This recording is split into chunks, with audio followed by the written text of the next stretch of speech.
at the beginning of this video. It's up there for a couple of seconds, so try that one later. Ernie has solved it and gave me the right number, so that's a good thing. We're on page 41 here. First, look at the calendar. We just had our 9th quiz, which is good news. Well, maybe not this quiz particularly was good news, but in general, how many quizzes do we have? 10. That was the second to last quiz, so really getting there.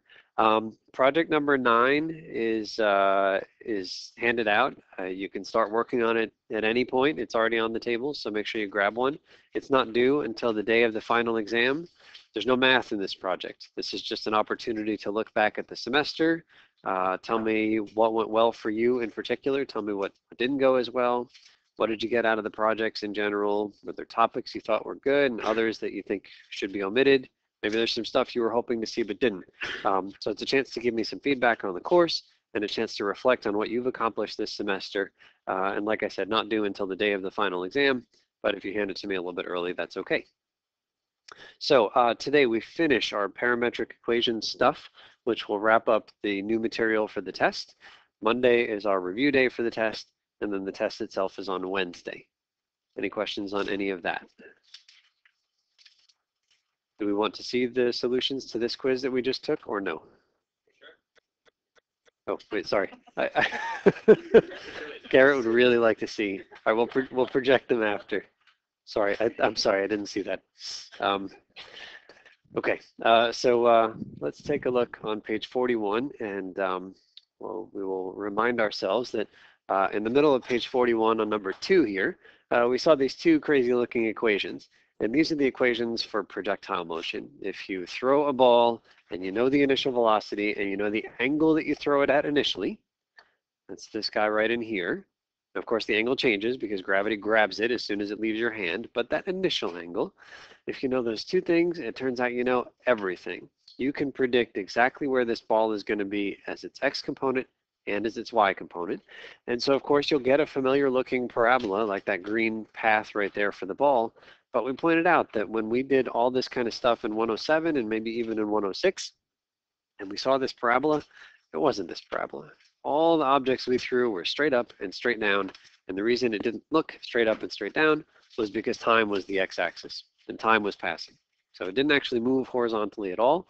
But now we have the ability to look at its horizontal stuff. So we talked about why the bottom equation is much more complicated than the top. Why is that?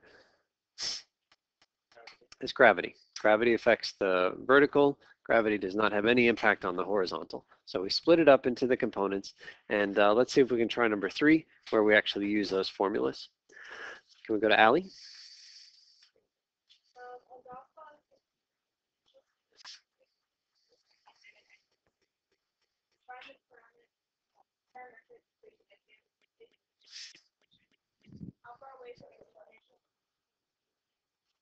Okay, so let's try this. So again, we've got the same picture. The ball is going to be thrown with an angle of 30 degrees from the horizontal. So just ballpark 30-degree angle, say it's there. And so the path of the ball is initially going to be at that angle, but then very quickly we'll start coming back down to Earth. And 150 feet per second. So let's plug all that stuff into our equations. X equals V0, 150. Cosine of 30.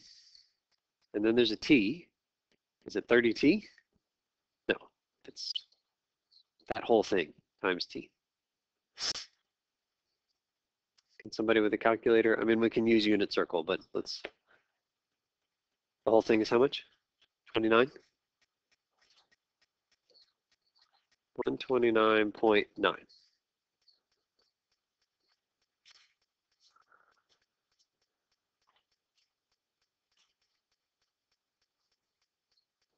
Okay, 129.9 t.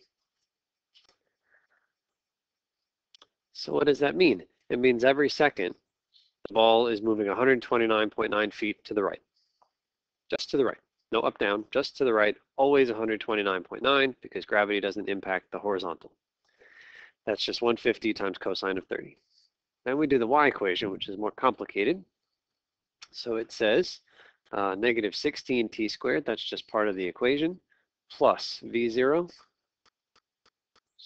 still 150. This is now sine of the same 30 degrees. Then we'll stick a t in there, and then plus the y0, which is the initial height. How high is this golf ball initially? 0, it's on the ground. So that's a 0. So we get negative 16t squared, and then that's 75 times t.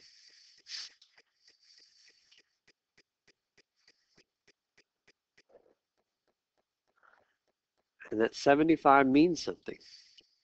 If there were no gravity, what would that 75 tell you in terms of this ball?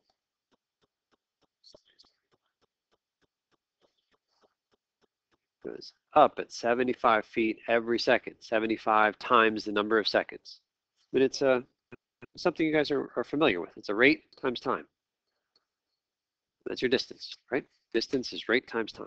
If there's no gravity, the rate is 75. This is the y value, so it is straight up. So you are hitting that golf ball at an angle, but the straight up part of that force that you give to the golf ball is at 75 feet per second. So if there's no gravity, it's just 75t, just like the 129t. But then that negative 16t squared is gravity pulling it back down. So those are my equations. And then we can answer this second question here. It says, how far from its initial position will it be when it hits the ground? Which one of those, the x or the y, gives you information about when the ball is on the ground? Is the y. What's true about the y when the ball is on the ground? It's 0. So we're going to take this thing and make it equal 0. That's how we're going to find when it's on the ground.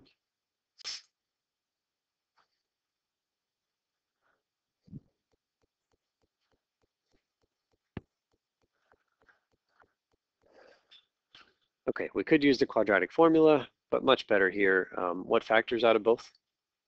T comes out. So t times negative 16t plus 75 is 0. So go ahead and find both values of t. So we know the ball starts on the ground at time 0, goes up, comes back down, hits the ground again after 4.7 seconds. So that's how long the ball is up in the air. And then couldn't we figure out how far it's gone in that time? How do I figure out how far it is from the starting position?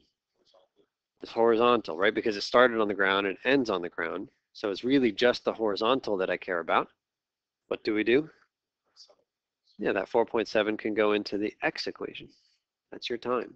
So if we go x equals 129.9t, 129.9 times 4.7.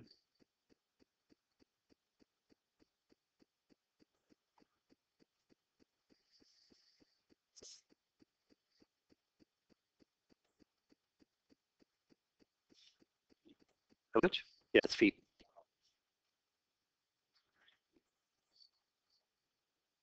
About 609 feet. Okay. Yeah. Is that reasonable? The golfers hit the ball that far? Don't they hit them like 300 yards or something? Yeah. So that's, yeah, that's in feet. So that's about 200 yards. Yeah. Okay, so that's that. Any questions on that one? So in some sense, these two equations up above, I don't know, I feel like they kind of take all the mystery out of life, because if you know the initial velocity and you know the angle, then it's completely determined. Where this ball is at any moment in time is completely determined. I sort of feel like I'm losing my free will here, like there's no mystery anymore. Just, you know everything there is to know about that ball. And we had mentioned last class that, again, that gravity only affects the up-down motion and has nothing to do with the left-right motion. And there's this really nice demonstration on YouTube, so we'll watch just a little bit of it. So if you want to see this, just type in that YouTube name, shoot and drop. I'm going to pause number 4. Can we get Kelsey to read number 4? cycloid.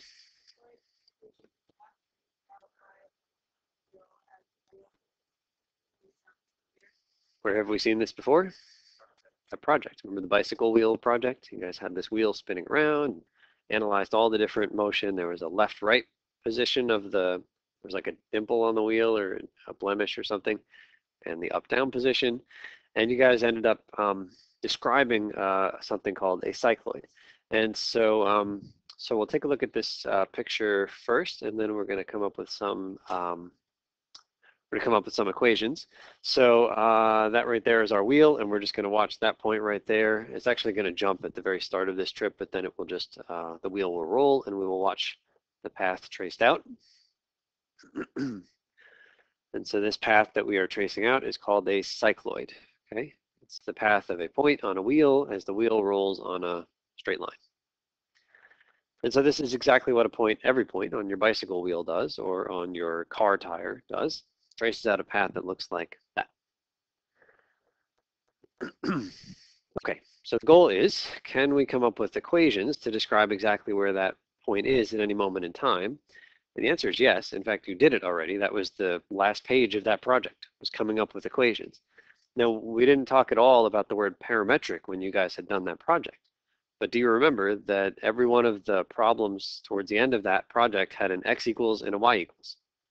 You guys were doing parametric equations just without having the word. So let's see if we can't remind ourselves of those equations. So we'll go to Topher for 5.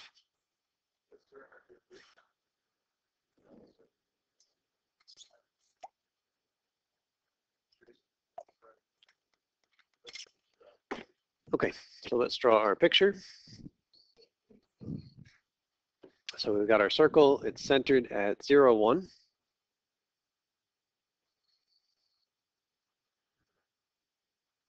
And the point that we're going to trace out is initially at 1, 1.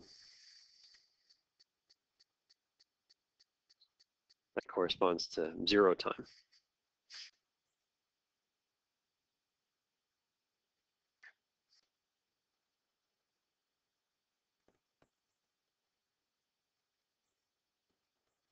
Okay, and so as the wheel rotates clockwise and this wheel rolls towards the right, towards me, we're going to try to figure out what the x component of that point is and what the y component of that point is.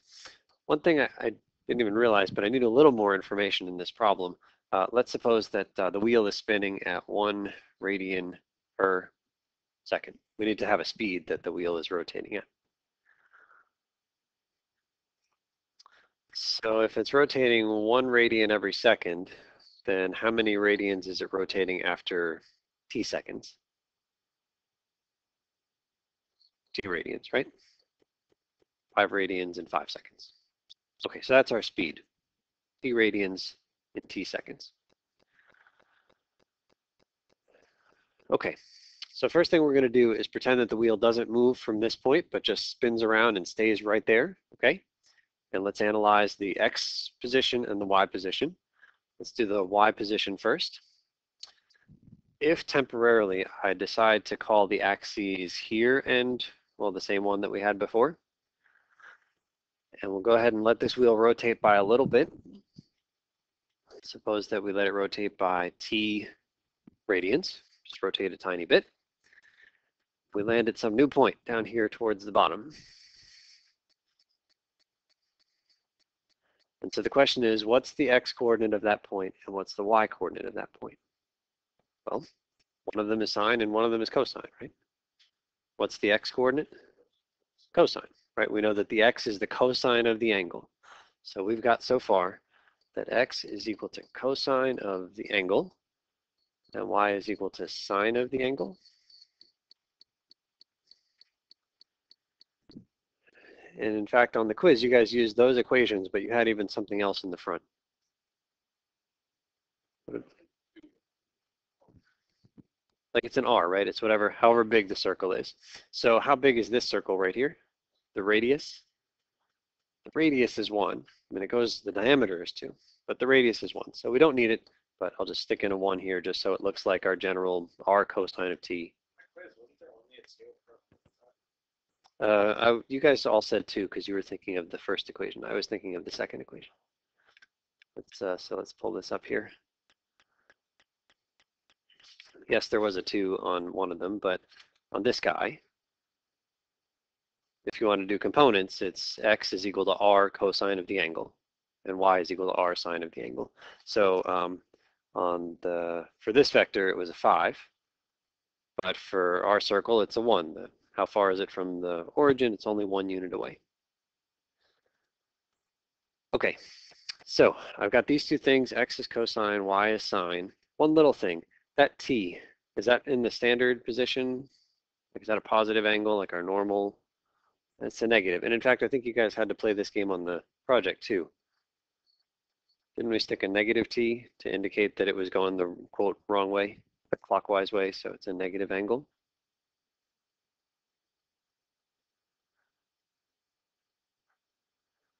Okay. Now the y is actually almost done. The y component, the y coordinate, is just sine of negative t. But that's not really the y, because the axes aren't here on the dotted line. The axes are here like where the road is. So how far up are all the y's above what I've written here? They're all 1 above, because the center of the wheel is up by 1. Like if my axes were up there, where that horizontal dotted line is, then I'd be done with the y. But everything is pushed up by 1 because it's 1 unit off the road, the center of this circle. So again, on the project, you guys fixed that by putting a +1 right there, and that was it.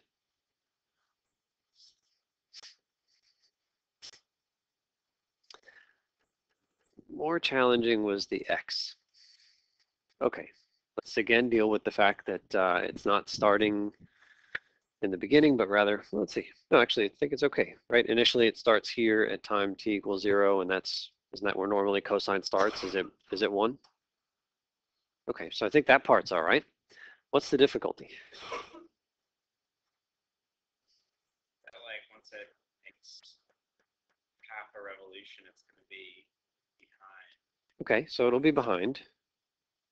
Will be behind. I think the cosine will allow it to go negative, though. But what does the wheel actually do when you ride your bike? Forward. It moves forward. So that horizontal position isn't just the cosine. It's the cosine, but then the whole wheel picks up and slides over. I mean, it rolls, but we can imagine it's just sliding to the right. So we had to figure out how far that wheel was going to slide. And then we just added it over here. So right there, we need a plus. Plus however far the wheel goes. Okay.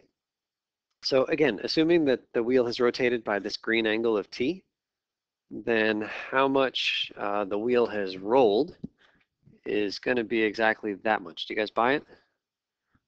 Whatever that distance is on the circle, that's how much the bike has moved forward. The whole wheel has rolled that much. Do you guys remember the letter we used for the length of a circle? It was S.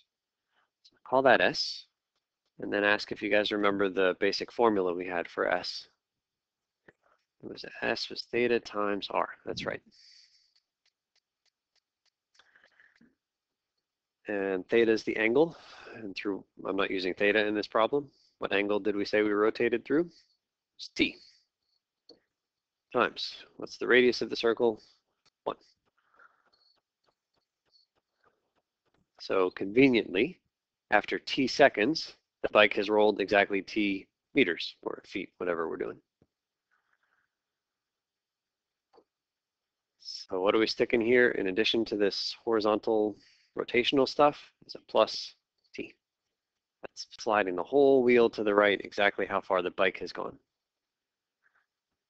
And I think that these are the equations that you guys came up with. It's exactly those equations on the project. And so on the calculator, you don't need to do it, but I'll just pull it up here real quick. If I go into my y equals, well, first we'll make the mode parametric. But if I type in those equations into my y, cosine of negative t plus t, and then sine of negative t plus 1, and I'll just think about my window. Let's let this bike wheel roll like 3 times or something like that. So instead of going to 2 pi, maybe we'll go to 6 pi. That should give me 3 revolutions. And then the bottom of this wheel is what? Or sorry, the far left of this wheel?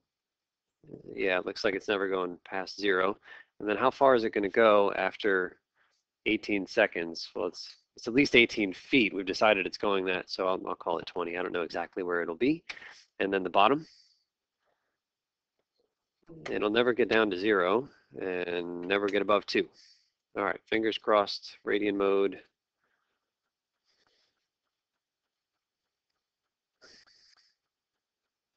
And that looks like a cycloid. That looks the way it should look. And in fact, I even think we have our 3 complete revolutions, although we kind of start in the middle there on the way down, and then we end right there in the middle, ready to continue. So I think we've got exactly 3 revolutions of that wheel. Okay, I'm not going to ask you to do cycloids on a test or a quiz, but just showing you that you can take this parametric stuff and model pretty complex behavior just like you did on the project. Okay, a little bit more to say about cycloids. Let's go to number 6, Garrett.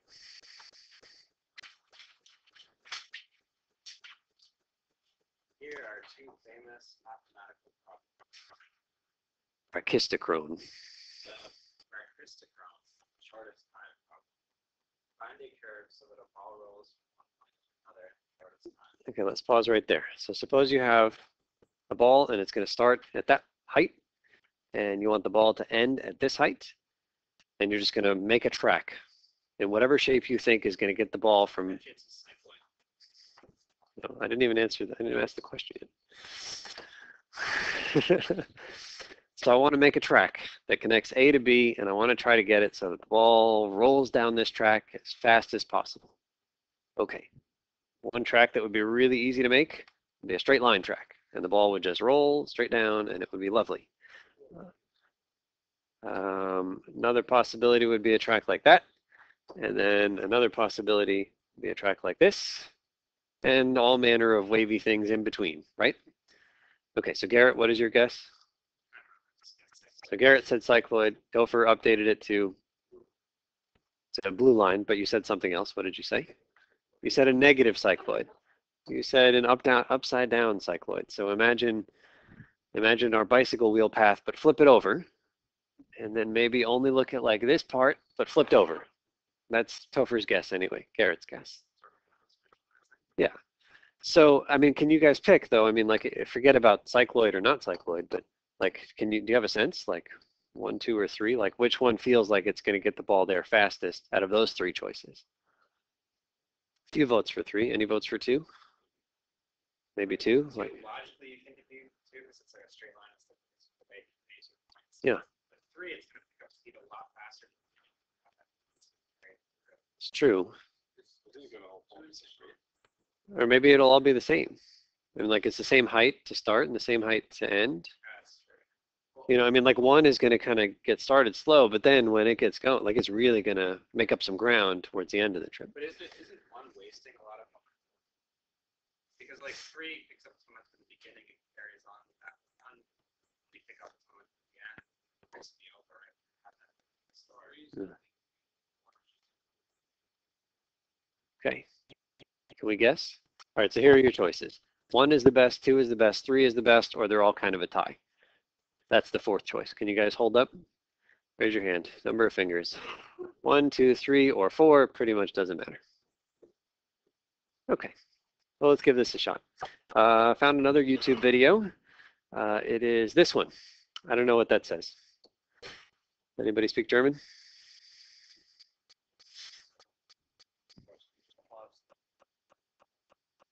What's that? Oh, thank you. It turns out that the best path connecting A and B is an upside down cycloid. Take a quarter of the cycloid and you flip it over, and that's how you go from A to B. And that is a very hard thing to prove because there's many other choices besides these 3. Maybe A to B, you could do like a parabola. That looks kind of like 3.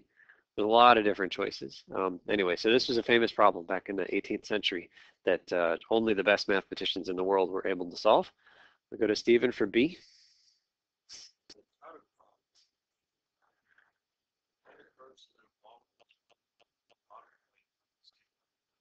Okay, from any point to the bottom point in the same amount of time. Let's think about this same picture here for number 1. Suppose you have a ball that you start right there at the top, and at the same time, you start another ball further down the track. So they're both going to end at point B. The question is, are they going to get there at the same time? What do you think? It's one curve.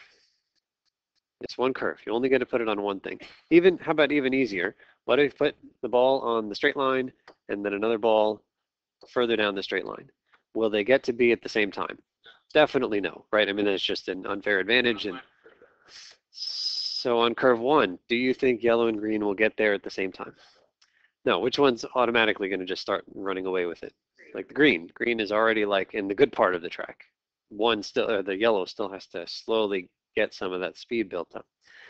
But it turns out that there is a curve that if you start the 2 different balls on the same track at the same time anywhere on the curve, they both get to the bottom at the same exact time. And it's the same upside down cycloid. It's really strange.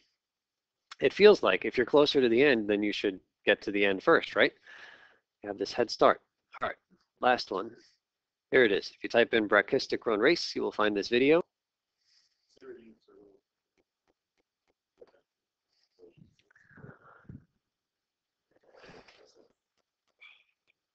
That's good. So equation of a circle. We've seen circles written in a couple of different forms. You guys know the x squared plus version of a circle? X squared plus y squared equals r squared, or in this case, 1. So that's the equation of a circle centered at the origin. Radius is 1. And that's called an implicit equation because the x's and y's are all mixed up together. If you decide you're going to solve for y, because we've been solving for y for so long, then you are going to find what is called the explicit version. So what do I do to both sides to solve for y? Subtract the x squared.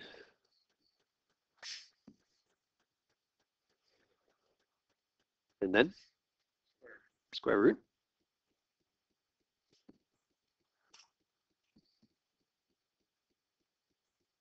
And then that's equal to 1 minus x.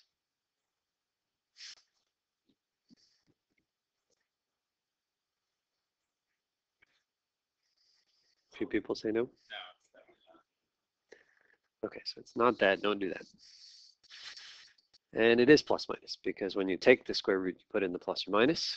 Without the plus minus, you would only get the top half of the circle.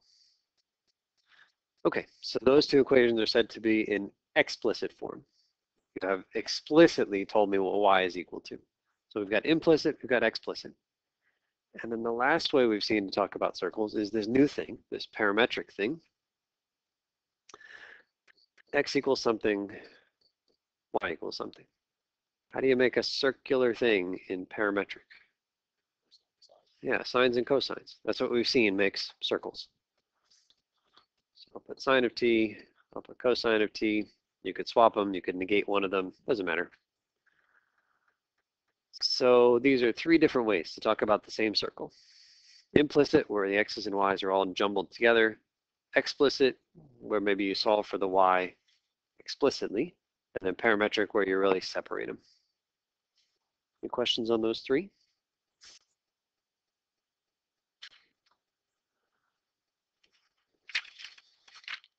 Okay, so here are your 2 choices for the 11 plus minutes that we have left. There's some examples down here where I give you a representation and I ask you to tell me, is it explicit, implicit, or parametric? And then I ask you to find the other kinds. And then there's a few more problems on the back where you actually find equations of paths. Or we could talk a little bit more about this crazy cycloid stuff because there are more crazy things, not testable things, but crazy things that are true about cycloid. Crazy. All right, so the vocal people have said crazy, but they could just be the crazy ones anyway, and they're just vocal. So 2 choices are you're just going to practice with stuff that would help prepare you for quizzes and tests like that, or we could just look at things that are not going to be on the quiz and test, and you can practice later. All right, raise your hand if you want to practice now. Don't be shy. Raise your hand if you want to see the crazy stuff now. It's actually pretty close. All right, we need everybody to vote. Raise your hand if you want to practice now. Everybody's voting.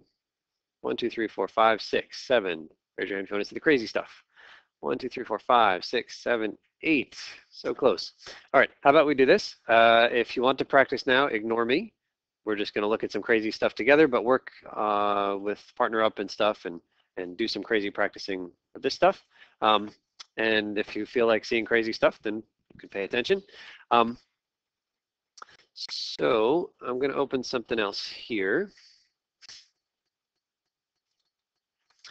Okay, so instead of rolling a wheel on a straight line, like on the road, in fact, sorry, one more thing I wanted to show before I pulled this one up. Okay, suppose that you have a wheel, but instead of being in a circular shape, your wheel is square shaped. So it's like a very rickety wagon that you're going to be riding along. And how would you describe the ride as you ride along? It's going to be very jarring, right? Very bumpy, ka-chunk, ka-chunk, ka-chunk. Suppose that I tell you that this road that this crazy wheel is going to roll on is not a horizontal road, but it's a road that is somehow designed in such a way that that square wheel gives you a smooth ride. It's not going to feel like ka-chunk, ka-chunk, ka-chunk. It's going to feel very smooth. Can you figure out what the shape of the road is? Yeah, and I've got a few people who are kind of feeling like the road must kind of be like this type of thing. So I'll hit play and we can watch the wheel roll. And then we're going to go back. With what kind of a shape? The shape they are about to.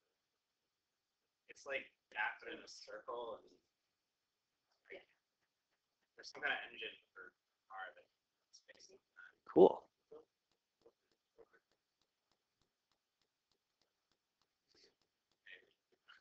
So what kind of a curve is this that's described here? That is a cycloid. So if you happen to have a square wheel, there's no problem as long as you find a cycloid road. You're like totally fine. Okay, let's open up this guy right here. Hypocycloids.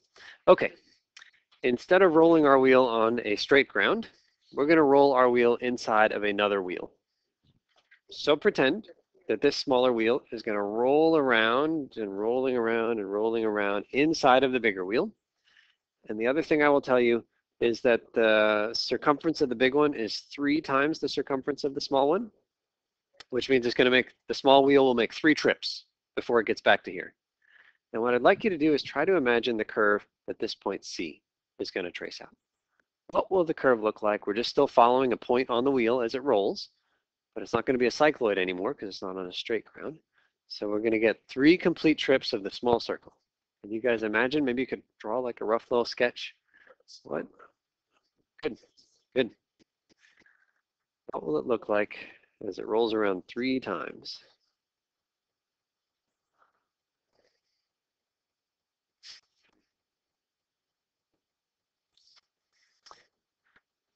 All right, so Ernie thinks it's going to be a spirograph type thing.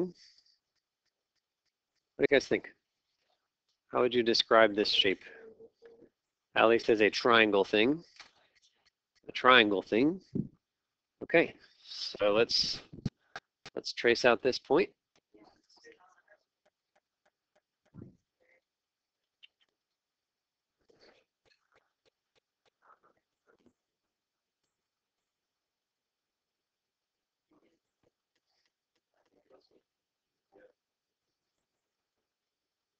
And I think a lot of you guys were spot on. It is a triangle thing. It's also looking quite a bit like spirograph type things. Right. That's right. Okay, so next thing I'm going to do is I'm going to make that circle smaller. Oops, make the circle smaller.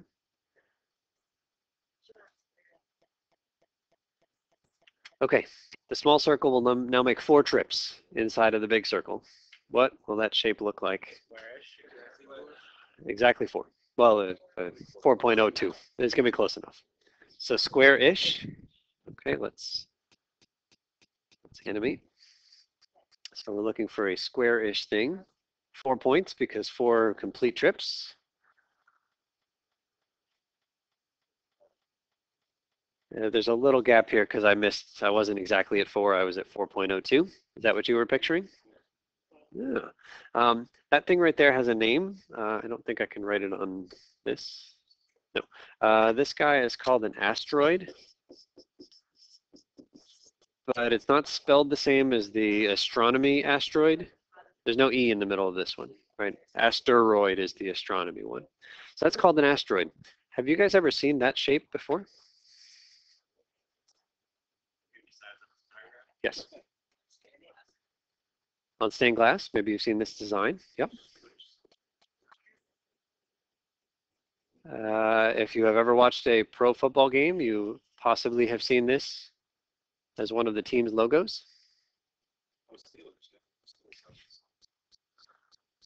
Can you guys picture the Steelers logo?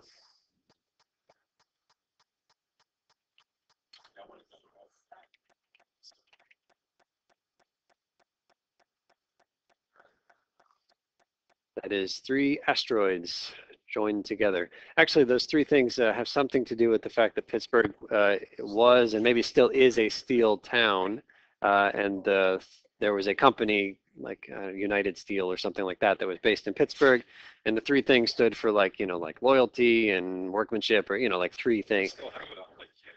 Yeah, yeah. And so maybe that's why there's 3 of them there. And so the Steelers asked if they could take this logo from the steelmaking company. So that's an asteroid.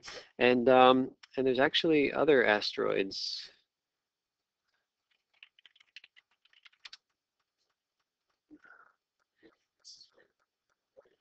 Let's see, you gotta look around to find it. Here. You see it way in the back there in the blue? That's why she's so happy. It's the asteroids. Okay, so that's the asteroid. And let me show you something else. So let's pull this guy up. What's that? Okay. All right, take a look at this. That yellow line or orange line right there is going to be a ladder, and it is leaning against a vertical wall, and the bottom of the ladder is on the ground. And that ladder is just going to slide down the wall, okay? So I will let that ladder slide, and it falls down the wall, no problem. Good? And then it goes up the wall, as ladders do. Okay, and then what I'm going to do is I'm going to first put a point on that ladder, and I'm going to ask you, what kind of a curve is that point going to trace out as I let the ladder slide down the wall? Asymptote? Because everything is a cycloid. So. Is it true? Will it make a cycloid? What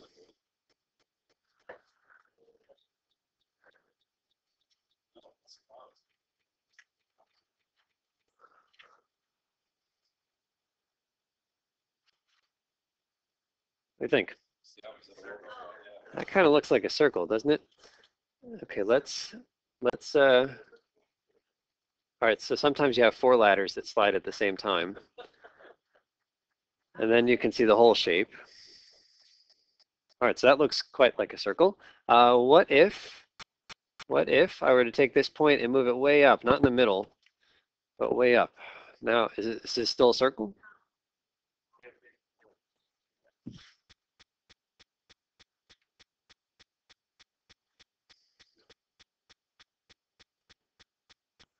Yeah, you actually get an ellipse. It's only a circle if the point is in the middle of the ladder. All right, that's kind of cool. Let's hide that one. Let's hide that one. Let's erase that stuff. Now what I'm going to do is I'm going to trace the ladders. I'm going to shade in every place the ladder is. Am I just going to get like a shaded in triangle out here?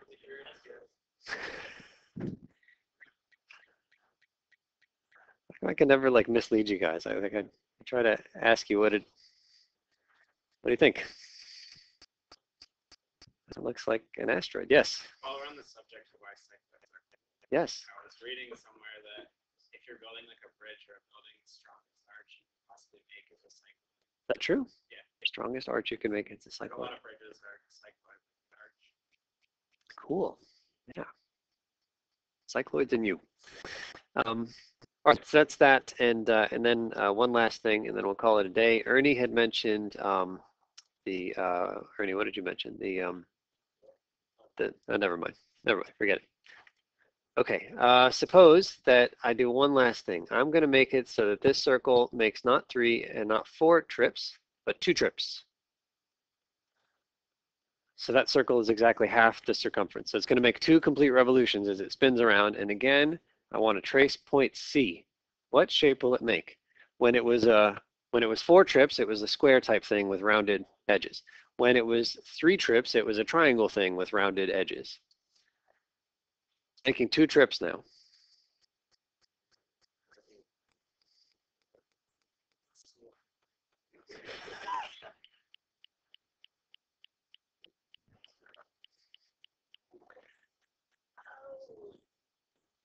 This is one of the craziest things I think I've ever seen.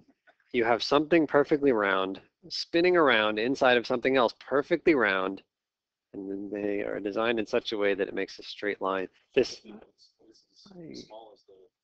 Yeah, it's exactly twice as small. It's off a little bit because I was at 1.99. Okay, crazy stuff about cycloids. We have next period as our review day. I have videos for all the practice problems on YouTube, so check them out. And we'll see you guys Monday.